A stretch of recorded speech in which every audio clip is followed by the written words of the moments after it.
Newbery Award, I chose to do Strawberry Girl by Louie Linsky. There's not really a cover, but this is what it looks like. So this book honestly was not one of my favorite books to read. It was very hard to get through. I feel like it took me a lot longer than it probably should have, and I think it was just the dialect that the author chose to use. It was very, let me just read what the very first thing that was on there. So it says, "There goes our cow paw," and then the dad says, "Sure enough," and it's spelled like, so there is spelled THAR, and like sure enough is SHORE. So it's very hard to get through. I mean, it's, you can figure it out, but it takes you a little bit longer to read. So I feel like that'd be a little challenging for kids to read depending on the grade level you choose. So that's why I said 13 to 14, so maybe like 5th, 6th grade.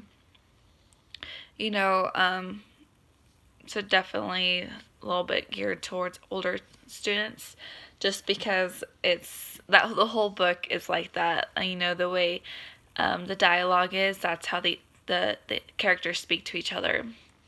And I think the author did that just because of the setting and the time that this story was set in. It was set in the 1900s, so, it was in Florida, and I think it was just kind of the vibe or the feeling that the author wanted to give off. So the summary of the book. This is about a girl named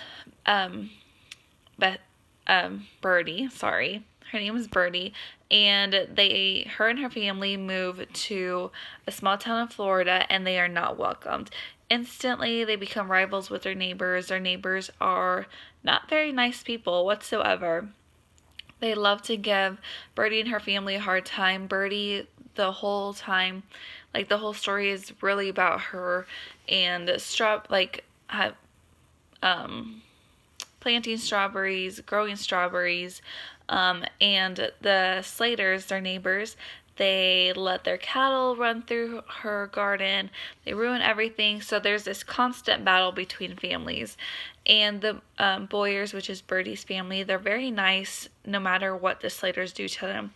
So towards the end of the story, Mrs. Slater and her two youngest get very ill, and the dad is a drunk, so he's not home. So the mom sends one of the boys over to get Mrs. Boyer in the middle of the night to come, look after them, because she doesn't think that they're going to make it.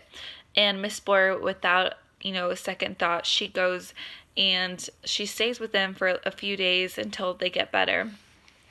When Mr. Slater finally comes back from his days of drinking, he's upset that the Boyers are in his house, and he realizes that they've actually done something great for him, and his attitude slowly starts to change.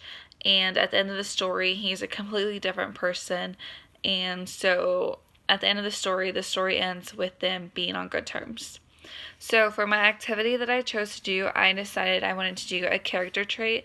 A lot of the characters are very interesting, and I think it'd be nice to kind of touch base. So I thought that students can fill out a chart with, the character's name, the trait, and the evidence from the book for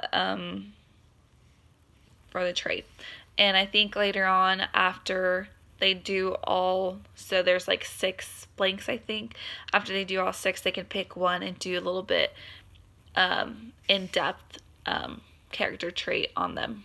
So that was a little summary of my book I chose. Thank you.